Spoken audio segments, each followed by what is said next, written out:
जय हिंद दोस्तों। आज हम ईस्ट इंडिया कंपनी का गठन का संपूर्ण रिवीजन करेंगे और उनके वायसराय जितने भी हुए थे उनका हम रिवीजन करेंगे।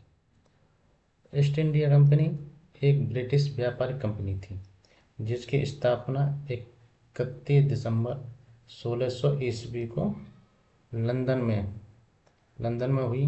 यह कंपनी प्रारंभ में भारत में व्यापार करने के उद्देश्य से स्थापित की गई थी, परंतु आगे चलकर उसने भारत पर राजनीतिक अधिकार स्थापित कर लिया। गठन देखेंगे। स्थापना की तिथि थी 31 दिसंबर 1600 ईस्वी को हुई थी। स्थापना स्थान था लंदन, जो कि इंग्लैंड में पड़ता है। उनके संस्थापक ब्रिटिश सम्राट जेम्स प्रथम थे। चार्टर प्रदान करने वाली संस्था कौन सी थी? Governor and company of managements of London trading into the east Indies थी।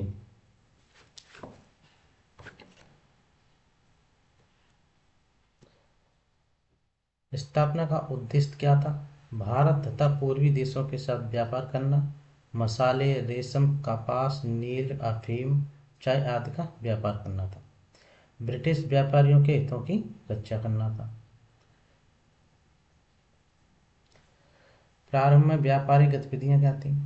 1608 ईस्वी में कंपनी का पहला जहाज हेक्टर सूरत पहुंचा। 1613 ईस्वी में सूरत में पहला कारखाना फैक्ट्री यानी कि स्थापित किया। कब किया था? 1613 ईस्वी में।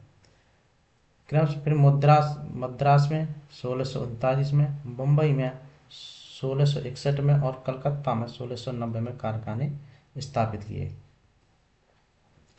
प्रमुख कारखाने देखेंगे। सूरत में 1613 ईस्वी में, जो कि कंपनी के किसके द्वारा? कंपनी के।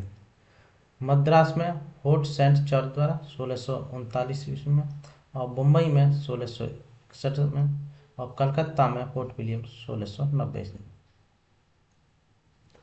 संगठन देखेंगे। कोर्ट ऑफ डायरेक्टर्स संगठन जो लंदन में, कितने सदस्य? इसके 24 सदस्य थे।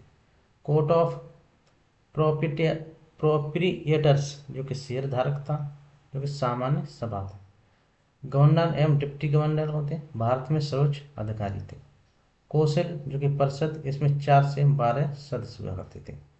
कारखाना प्रमुख, फैक्टर देखेंगे, और कर्मचारी देखेंगे। चार्टर क्या था? कंपनी को व्यापार करने का अधिकार ईस्ट इंडिया कंपनी चार्टर के द्वारा दिया गया।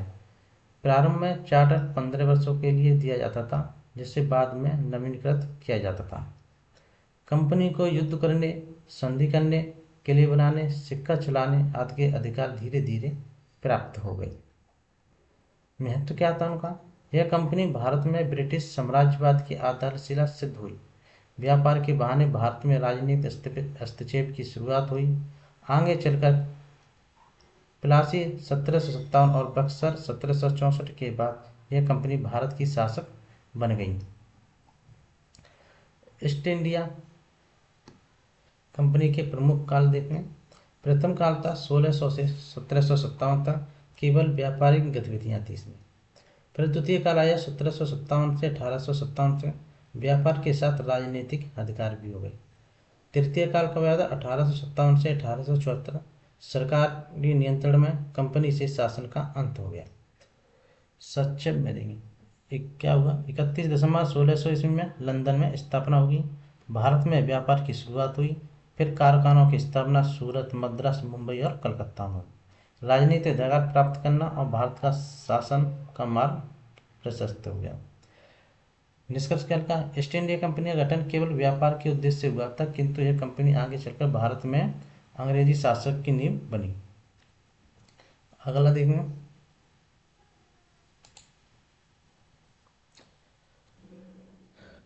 वायसराय एवं गवर्नर जनरल।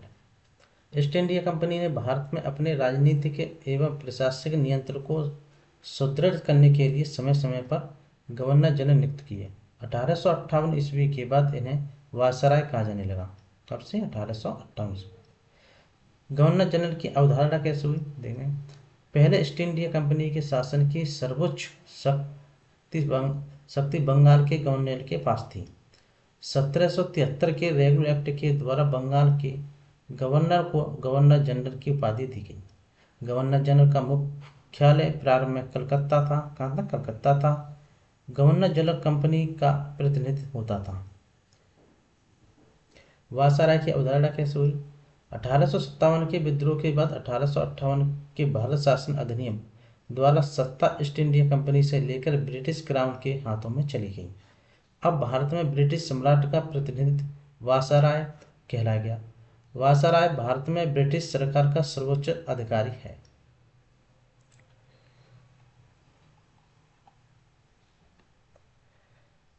गवर्नर जनरल देंगे 1773 से 1858 तक के। वारेन हेस्टिंग्स था जिनका कार्यकाल था 1773 से 1785 तक। विशेषताएं क्या थी? प्रथम गवर्नर जनरल लड़ाई और कंपनी प्रशासन को सुदृढ़ किया, न्यायिक और राजस्व सुधार किए इसने। फिर आया लॉर्ड कॉर्नवालिस जो कि 1786 से 1793 तक इसका शासनकाल रहा और इसने क्या किया?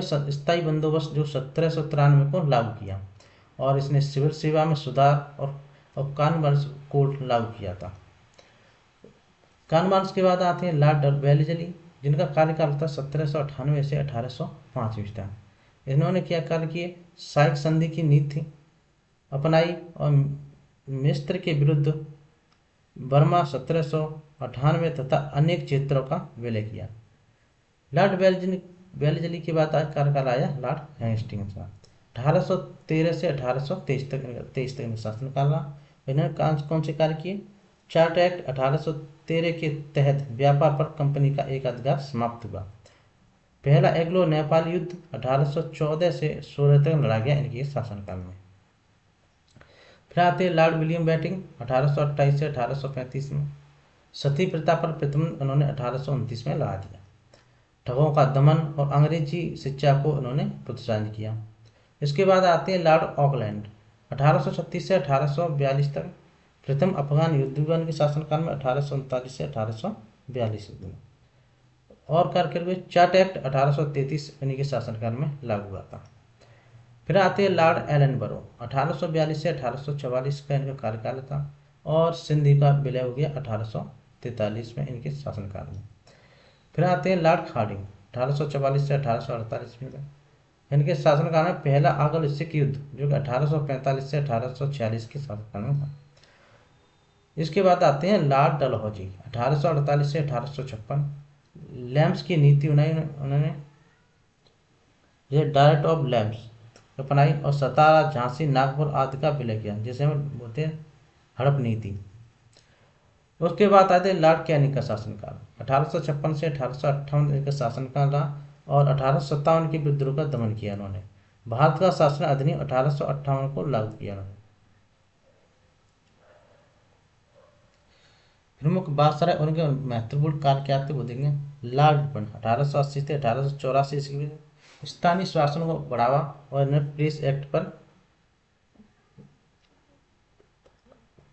प्रेस एक्ट में शिथिलता प्राप्त की। लॉर्ड कर्जन जो 1899 से 1905 में विश्वविद्यालय आयोग और बंगाल विभाजन इनके शासन 905 में हुआ था। लॉर्ड मिंटो द्वितीय कार्यकाल का 1905 से 1910 के बीच मुसलमानों के लिए पृथक निर्वाचन का प्रावधान 1909 में होता। लॉर्ड हार्डिंग द्वितीय 1910 से 1916 के शासनकाल में दिल्ली दरबार जो लगा था जो 1911 में और राजधानी कलकत्ता से दिल्ली स्थानांतरित हुई थी इनके शासनकाल में। लॉर्ड इरविन 1916 से 1931 में नमक सत्याग्रह के समय गांधी जी इरविन समझौता हुआ था 1931 में इनके शासनकाल। फिर आए थे लॉर्ड माउंटबेटन 1947 में क्या हुआ था? भारत को स्वतंत्रता सत्ता का स्थापित किया। गवर्नर जनरल से वायसराय बनने तक की यात्रा हुई थी। 1773 रेलवे एक्ट गवर्नर जनरल की व्यवस्था हुई।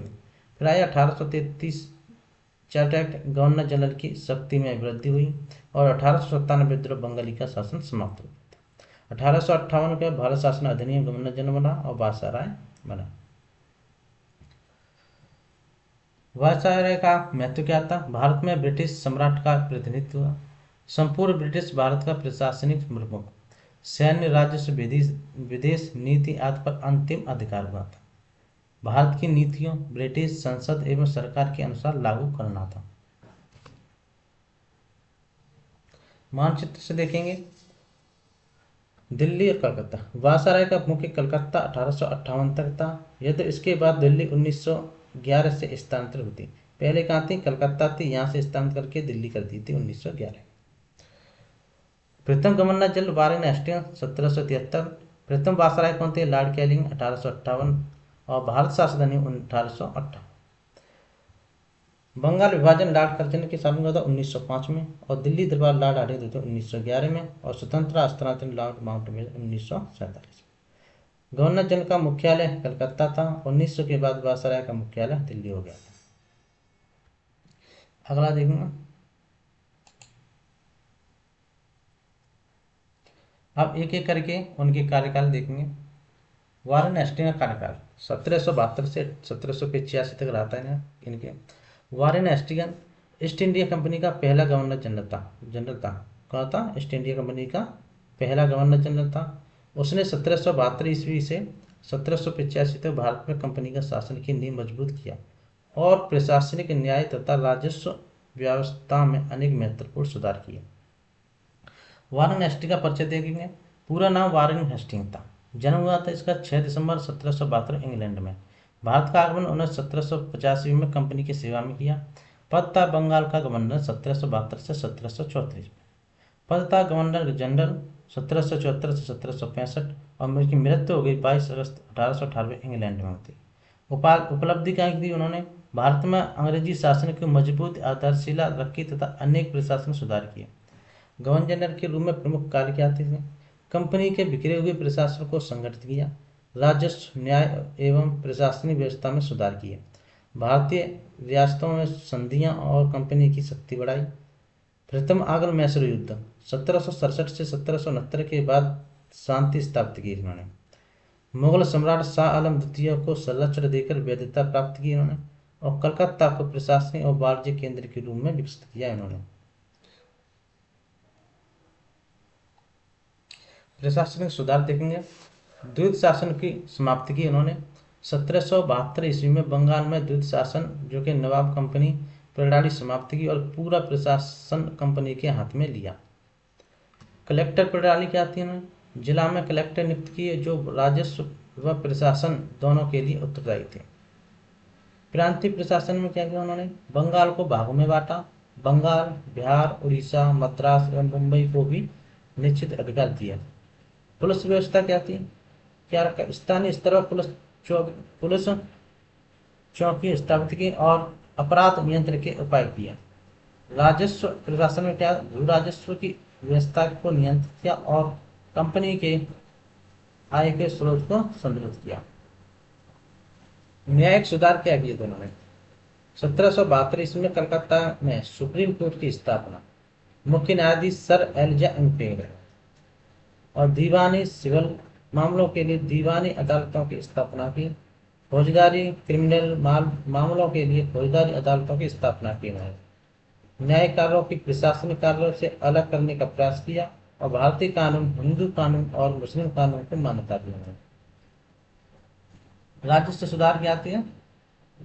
भू राजस्व की वसूली को नियमित और व्यवस्थित बनाया, कृषकों पर अत्यधिक बोझ कम करने का प्रयास किया और कंपनी की आय बढ़ाने के लिए स्थायी बंदोबस्त की तैयारी की नींव रखी और आगे लॉर्ड कॉर्नवालिस को लागू किया।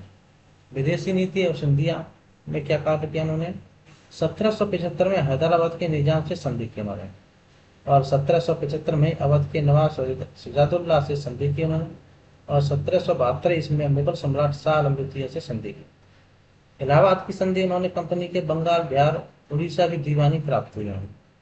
प्रमुख उनके शासनकाल में कौन सा हुआ था? प्रथम आग मैसूर युद्ध हुआ था 1767 से 1769 के बीच में चला था, और मद्रास की संधि 1769 में यथाशक्ति बाहर हुई। हेस्टिंग्स की नीतियां और विशेषताएं क्या थी? उसने कंपनी के प्रशासन को मजबूत किया, न्याय, राजस्व और पुलिस व्यवस्था में सुधार किए। उसने भारतीय रियासतों में संधियां करके कंपनी के लिए स्थिति स्थापित की। उसकी नीतियों आगे चलकर अंग्रेजी साम्राज्य की नींव को सुदृढ़ किया। वारेन हेस्टिंग्स पर आरोप एवं महाभियोग। ग्राफिट, चार्ल्स जेम्स फॉक्स आदि ने हेस्टिंग्स पर अत्याचार, भ्रष्टाचार और दुराचार के आरोप लगाए। ब्रिटिश संसद ने 1700 88 में उस पर महाभियोग चला गया। किस पर चला गया था? वारेन हेस्टिंग पर। उसका मुकदमा 1728 से 1795 तक चला, परंतु यह बरी हो गया। वारेन हेस्टिंग के कार्य की प्रमुख घटनाएं देखेंगे हम। 1772 ईस्वी में द्वैत शासन की समाप्ति की थी उसने। 1772 ईस्वी में सुप्रीम कोर्ट की स्थापना की है और 1772 ईस्वी में शाह आलम द्वितीय से संधि की। 1776 में हैदराबाद के निजाम से संधि की और 1775 में अवध के नवाब से संधि और 1785 में हेस्ट का पद से अवकाश हो गया। सशक्त मूल्यांकन। वारेन हेस्टिंग्स भारत में अंग्रेजी शासन का वास्तविक संस्थापक माना जाता है। उसने कंपनी के प्रशासन को कुछ सुदृढ़ और संगठित रूप दिया। उसके सुधारों ने आगे लॉर्ड कॉर्नवालिस, लॉर्ड वेलेस्ली आदि को शासन विस्तार का मार्ग प्रशस्त किया। उसकी नीतियों को आलोचना भी हुई, परंतु उसके योगदान को नकारा नहीं जा सकता। महत्वपूर्ण तथ्य देखेंगे। पहला गवर्नर जनरल वारेन हेस्टिंग्स 1774 से 1785 और द्वैत शासन की समाप्ति की थी 1772 ईस्वी में और सुप्रीम कोर्ट की स्थापना 1772 ईस्वी में कलकत्ता में और इलाहाबाद की संधि हुई उसकी 1772 में शाह आलम द्वितीय से और प्रथम आंग्ल मैसूर युद्ध हुआ 1767 से 1769 में। हेस्ट पर महाभियोग का लगा 1788 से 1795 में जो बरी हो गया था। युद्ध शासन 1772, प्रशासनिक सुधार 1772-1785 और न्याय सुधार सुप्रीम कोर्ट 1772 में और राजस्व व्यवस्था सुदृढ़ की। भारतीय रियासतों संधियां की उन्होंने और अंग्रेजी सत्ता की नींव मजबूत हुई। वारेन हेस्टिंग्स का अंग्रेजी शासन की नींव का काल है, जिसने भारत में कंपनी शासन को स्थिर, संगठित और शक्तिशाली बनाया था।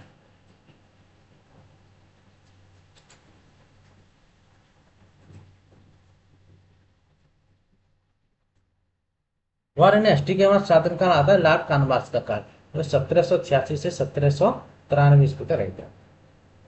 लॉर्ड कॉर्नवालिस भारत का गवर्नर जनरल 1786 ईस्वी से 1793 ईस्वी तक रहा।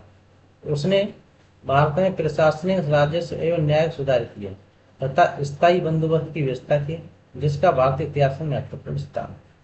आगमन और पृष्ठभूमि देखेंगे। लॉर्ड कॉर्नवालिस 1786 ईस्वी में भारत का गवर्नर जनरल बनकर आया। उस समय भारत में अंग्रेजी प्रशासन की स्थिति कमजोर थी। उसने भ्रष्टाचार, अराजकता एवं अव्यवस्था को दूर करने का संकल्प लिया। प्रमुख उद्देश्य क्या थे? प्रशासन को सुदृढ़ एवं प्रभावी बनाना, राजस्व के नियम की अस्थायी व्यवस्था करना, भ्रष्टाचार एवं व्यक्तिगत व्यापार पर रोक लगाना और न्यायिक व्यवस्था में सुधार करना था। प्रमुख सुधार और सामान्य रूप से प्रशासन सुधार किया, राजस्व सुधार किया, न्यायिक सुधार और पुलिस सुधार और भ्रष्टाचार निवारण उपाय और सैन्य एवं अन्य सुधार भी इसने किए।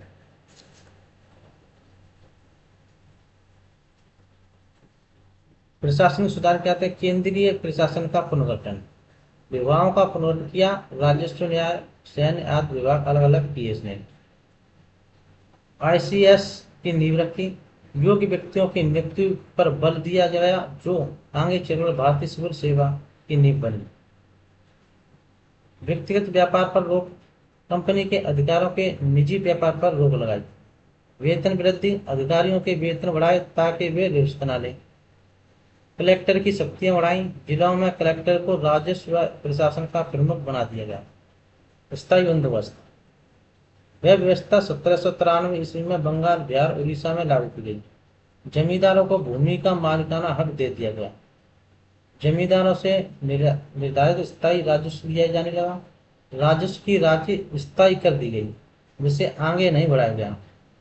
यह जमींदार निर्धारित समय पर राजस्व न दे तो उनकी भूमि नीलाम कर दी जाती थी। इसमें जमींदार वर्ग मजबूत हुआ, लेकिन किसानों का शोषण बढ़ गया। न्यायिक सुधार, सदर दीवानी अदालत का 1786 में स्थापना हुई और कलकत्ता में दीवानी मामलों का सर्वोच्च अदालत थी। सदर फौजदारी अदालत 1786 ईस्वी में कलकत्ता में फौजदारी मामलों की सर्वोच्च अदालत। जिला दीवानी अदालत, प्रत्येक जिला दीवानी मामलों की सुनवाई। जिला फौजदारी अदालत, प्रत्येक जिला फौजदारी मामलों की सुनवाई। और अपील अदालत, प्रत्येक संभाग ऊंचे स्तर पर अपील की सुनवाई। पुलिस सुधार क्या हुए थे? पुलिस व्यवस्था को संगठित किया गया। जिले में सुप्रीडेंटेंट ऑफ पुलिस की नियुक्ति की गई। थानों की स्थापना की गई और पुलिस की राजस्व अधिकारियों नियंत्रण से अलग किया गया। कानून व्यवस्था बनाए रखने पर बल दिया गया। भ्रष्टाचार निवारण के उपाय। कंपनी के अधिकारों को निजी व्यापार पर पूर्ण रोक लगाई गई। उपहार गिफ्ट लेने पर रोक लगाई गई। अधिकारियों के वेतन बढ़ाए गए और भ्रष्टाचार करने वाले अधिकारियों पर कठोर दंड का प्रावधान भी किया गया। सैन्य व अन्य सुधार। सैन्य का पुनर्गठन किया। सिपाहियों के वेतन भत्तों में सुधार किया गया। राजस्व रेत कुछ हद तक सुरक्षा देने का प्रयास किया गया। सड़कों के निर्माण एवं डाक व्यवस्था पर ध्यान दिया गया। महत्वपूर्ण को भारत का दूसरा संस्थापक भी कहा जाता है। उसके सुधारों ने अंग्रेजी शासन की नींव को मजबूत किया। उसका काल प्रशासन सुधारों के लिए बहुत महत्वपूर्ण माना जाता है।